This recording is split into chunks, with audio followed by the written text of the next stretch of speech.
നോക്കി സുനിത, ഞാൻ വളരെ സീരിയസ് ആയിട്ടാ ഉള്ളത്. പക്ഷെ അവളെല്ലാ കാര്യം വളരെ സില്ലി ആയിട്ട് എടുക്കുന്നത്. അതൊക്കെ പോട്ടെ ചേട്ടാ, അവൾ ആരാണെന്നോ എന്താണെന്നോ പറഞ്ഞോ? ഇല്ല, എന്താന്നറിയില്ല, എനിക്ക് ഇവിടെ ഇരിക്കാനേ തോന്നുന്നില്ല. മുറിവേൽക്കുന്നതും വേദനിക്കുന്നതും എനിക്കൊരു ശീലമായി മാറി. അവള് വന്നതിന് ശേഷം ഞാൻ പറഞ്ഞിട്ട് പോകുമ്പോ. ചേട്ടാ, ഡോണ്ട് ഗെറ്റ് ഇമോഷണൽ. ചില പെണ്ണുങ്ങൾ അങ്ങനെയായിരിക്കും ചേട്ടാ. ചില സമയങ്ങളിൽ നെറ്റ്വർക്ക് കിട്ടാൻ ബുദ്ധിമുട്ടാറില്ലേ? പക്ഷെ ഒരു തവണ കിട്ടിക്കഴിഞ്ഞാൽ അൺലിമിറ്റഡ് ആയി വന്നുകൊണ്ടിരിക്കും. വിഷമിക്കാതിരിക്കും ചേട്ടാ.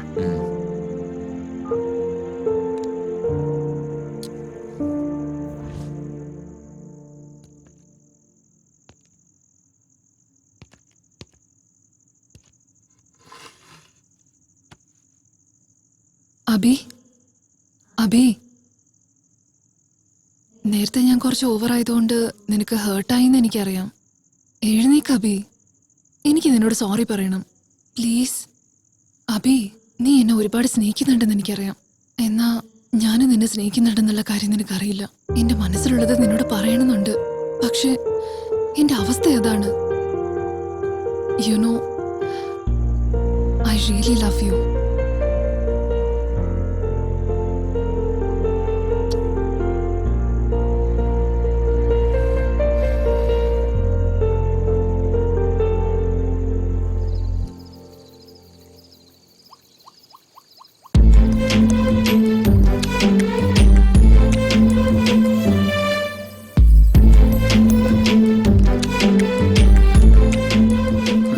ആണുങ്ങളുടെ മനസ്സിനെ വീഴ്ത്താൻ പെണ്ണുങ്ങളെ സാരി കൊടുത്താൽ മാത്രം മതി. ഇടാബേ, നിന്റെ വീക്ക്നെസ് അറിഞ്ഞ് കളിക്കാടാ അവള്. മോനെ, വീണ് കൊടുക്കല്ലേ. ഓക്കെ,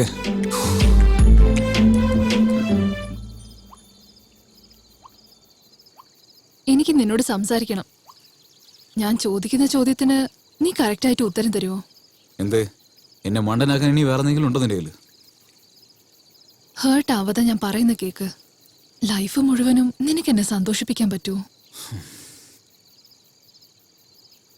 നോക്കി, ഞാൻ കല്യാണം കഴിക്കാൻ പോകുന്ന പെണ്ണിന് സവാള മുറിക്കുന്ന സമയം ഒഴിച്ച് വേറൊരു സമയത്ത് അവൾക്ക് കരയേണ്ട അവസ്ഥ ഉണ്ടാവില്ല. എന്റെ ലൈഫിൽ ചില പ്രോബ്ലംസ് ഉണ്ട്, അഡ്ജസ്റ്റ് ചെയ്യാൻ പറ്റുമോ? ലൈഫിൽ എത്രയോ ആവശ്യമില്ലാത്ത കാര്യങ്ങൾ ഞാൻ അഡ്ജസ്റ്റ് ചെയ്തു. അങ്ങനെയുള്ളപ്പോ ജീവിതകാലം മുഴുവൻ എന്റെ കൂടെ ജീവിക്കാൻ പോകുന്ന നിന്നെ അഡ്ജസ്റ്റ് ചെയ്യാൻ പറ്റില്ല എനിക്ക്. നമ്മള് മാത്രമല്ല, നമ്മുടെ പേര് പോലും മെയ്ഡ് ഫോർ ഈച്ച് അതർ ആണ്. എന്റെ പേര് അഭിനയ.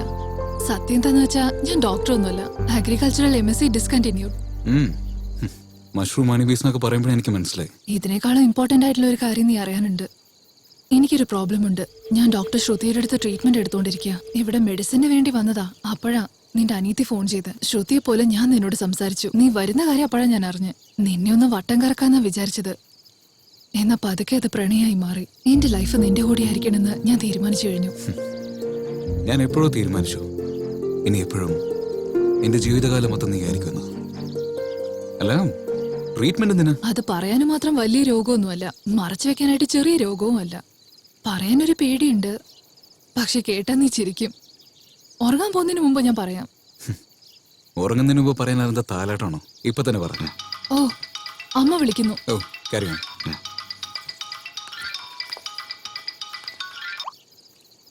അമ്മേ, ഇവിടെ ശ്രുതി ഒറ്റയ്ക്കാണുള്ളത്. അവളുടെ കൂടെ തുണക്കി നിൽക്കാൻ അവള് ഫോഴ്സ് ചെയ്യാ. പ്ലീസ് അമ്മേ, ഞാൻ ഇന്ന് ഇവിടെ തന്നെ കിടന്നോളാം. മറക്കില്ല അമ്മേ. എന്ത്, ശ്രുതിയോട് സംസാരിക്കണോ? ശരി, ഒരു മിനിറ്റ്.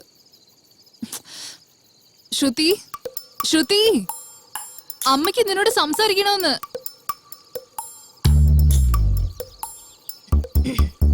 ഹലോ ആന്റി, സുഖം തന്നെയല്ലേ? ആ, ആലു പൊറോട്ട വേണോ അത്രേ? ഞാനത് ചെയ്തോണ്ടിരിക്ക. Okay aunty, bye. Good night aunty. ഒരു മിനിറ്റ്, ശ്രുതിയോട് കൂടി ഒന്ന് സംസാരിക്കണം.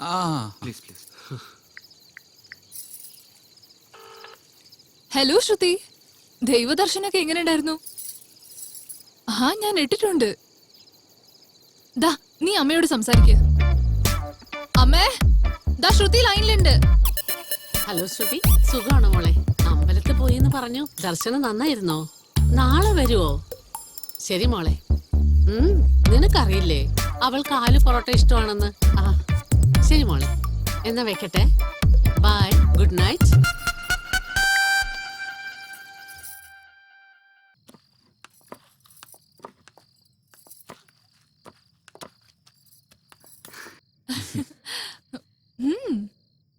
എനിക്ക് ഇഷ്ടമെന്ന് അറിഞ്ഞോണ്ടേ ചെയ്യാൻ തുടങ്ങിയല്ലേ? യെസ്. ആലു പറാട്ട റെഡിയാവാൻ 1 മണിക്കൂറാവില്ലേ? 1 hour എന്തിനാ? ജസ്റ്റ് 40 minutes മതി. ഓ, അതുവരെ നിനക്ക് ബോറടിക്കാതിരിക്കാൻ ഞാൻ എന്തിനാ ട്രീറ്റ്മെന്റ് എടുക്കുന്നതെന്ന് പറയട്ടെ. ഇപ്പൊ ഞാൻ നിന്റെ കഥയിൽ കോൺസെൻട്രേറ്റ് ചെയ്തുണ്ടല്ലോ, പാചകം പാളിപ്പോ. അതുകൊണ്ട് ഇത് തീർത്തിട്ട് ഞാൻ മൊത്തത്തിൽ കേൾക്കാം. ഓക്കെ? ഓക്കെ. ഏയ് ഫോൺ.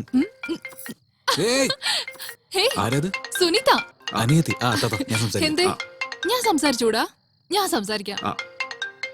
ശരി ശരി. ഹായ് കല്യാണ പെണ്ണെ, സുഖം തന്നെയല്ലേ? ആരാ? ഞാൻ നിന്റെ എടുത്തിയാ? അല്ല അല്ല, നിന്റെ അമ്മയെ സംസാരിക്കുന്നെ. നീ എന്ത് ചെയ്യാ? വല്ലതും കഴിച്ചായിരുന്നോ? ഹലോ സുനിത, എന്തു പറ്റി മോളെ? എന്താ ഒന്നും സംസാരിക്കാത്ത? ഇതൊന്ന്. ഹലോ ഹലോ സുനിത, ഹലോ, നീ ലൈനിലുണ്ടോ? ആ ചേട്ടാ. എന്നാ പിന്നെ മിണ്ടിക്കൂടെ? എനിക്കൊരു തവണ ചേട്ടത്തിയെ കാണാൻ തോന്നുന്നു ചേട്ടാ. അതിന് ഇനി സമയമുണ്ട്. നീ പോയി കിടന്നുറങ്ങ്. രാവിലെ നിന്നെ ഞാൻ വിളിക്കാം. Alright, take care of yourself. ചേട്ടാ ഞാൻ കൂടെ വരാം. ഞങ്ങളുടെ അച്ഛനും അമ്മയും മരിച്ചതിന് ശേഷം സ്നേഹത്തോടെ സംസാരിക്കാൻ ഞങ്ങൾക്ക് വേറെ ആരുമില്ല. അറ്റ്ലീസ്റ്റ് എനിക്കെങ്കിലും ഫ്രണ്ട്സ് ഉണ്ട്. പക്ഷെ അവൾക്ക് മാത്രം ഞാനേ ഉള്ളൂ. അടുത്ത വീട്ടിലെ കുട്ടി ചേച്ചിയെന്ന് സ്നേഹത്തോടെ വിളിച്ചാൽ മതി. എന്ത് ചോദിച്ചാലും എടുത്തു കൊടുത്തോളൂ. അങ്ങനെയുള്ളവള് നീ അമ്മ എന്ന് പറഞ്ഞപ്പോ അവള് ഭയങ്കര എമോഷണലായി. അല്ല, നീ സഡനായിട്ട് അങ്ങനെ എന്തിനാ പറഞ്ഞ? നിന്റെ മനസ്സെനിക്ക് തന്നതിന് ശേഷം എന്താവുന്ന എനിക്കറിയാൻ പറ്റില്ല. നിനക്ക് ആവശ്യം ഒരു പങ്കാളിയെ മാത്രമല്ല, നിന്റെ അനിയത്തിക്ക് ഒരു അമ്മയും കൂടി. അതുകൊണ്ട് അങ്ങനെ സംസാരിച്ച് എനിക്ക് അവളെ കാണുന്നുണ്ട്. എന്നെ ഇപ്പോഴാ കൊണ്ടുപോവാ? നീ ഓക്കെ എന്ന് പറഞ്ഞാ ഇപ്പൊ തന്നെ കൂട്ടിക്കൊണ്ടുപോ. അല്ല, നിന്റെ മുടി സഡനായിട്ട് വളർന്നല്ലോ. നിനക്ക് ലോങ് ഹെയർ ഒരുപാട് ഇഷ്ടമാണെന്ന് പറഞ്ഞില്ലേ, അതാ. അവൾക്ക് ലോങ് ഹെയർ ഉണ്ടായിരുന്നു എന്നാ പറഞ്ഞേ. അതുകൊണ്ട് എനിക്കിഷ്ടമാണെന്നല്ല, നീ നാച്ചുറൽ ആയിരിക്കുന്ന എനിക്കിഷ്ടം. അങ്ങനെയാണോ? എന്നാ ഓക്കെ. എന്തുവാണ് ഇത്? ഞാനിത് ശരിക്കുള്ള അയ്യോ, കറണ്ട് പോയല്ലോ. ക്യാൻഡിൽ എവിടെയുള്ള? ലവറിന്റെ കൂടെ ഉള്ളപ്പോ കറണ്ട് പോയാ അഡ്വാൻറ്റേജ് എടുക്കാണ്ട് നീ ക്യാൻഡിൽ തപ്പിക്കൊണ്ടിരിക്കുക. വേണ്ട, പറയുന്നേക്ക് വേണ്ട. അതെന്താ? ഇങ്ങനൊരു സൗന്ദര്യം ഇത്ര അടുത്ത് കാണുമ്പോ എനിക്ക് കൺട്രോൾ ചെയ്യാൻ പറ്റുന്നില്ല. പിന്നെ നിന്റെ ഇഷ്ടം. കൺട്രോൾ ചെയ്യണ്ട, ഒട്ടും കൺട്രോൾ ചെയ്യണ്ട. Are you sure? ഷ്യൂർ. ഇന്ന് ആംഗിൾ മാറ്റേണ്ട സമയമായി.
അബി, വാതിൽ തുറക്ക്.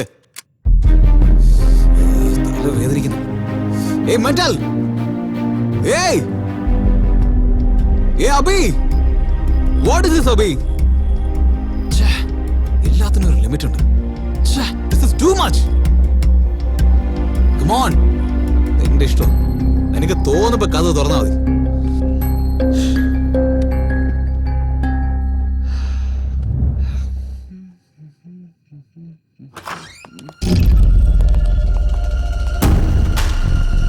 എന്തുപറ്റി സർ? സ്റ്റേഷനിൽ പോയി സംസാരിക്കാം, വാ. സ്റ്റേഷനിലേക്ക് വാടാ. ഇങ്ങോട്ട്. അബി, എന്താണ് ഇതൊക്കെ? നിന്റെ പേരിൽ കേസ് കൊടുത്തത് ഈ പെണ്ണാണ്. കംപ്ലൈന്റോ? സർ, ഇതൊരു മിസ്അണ്ടർസ്റ്റാൻഡിംഗ്. സർ, അബി, നിങ്ങൾ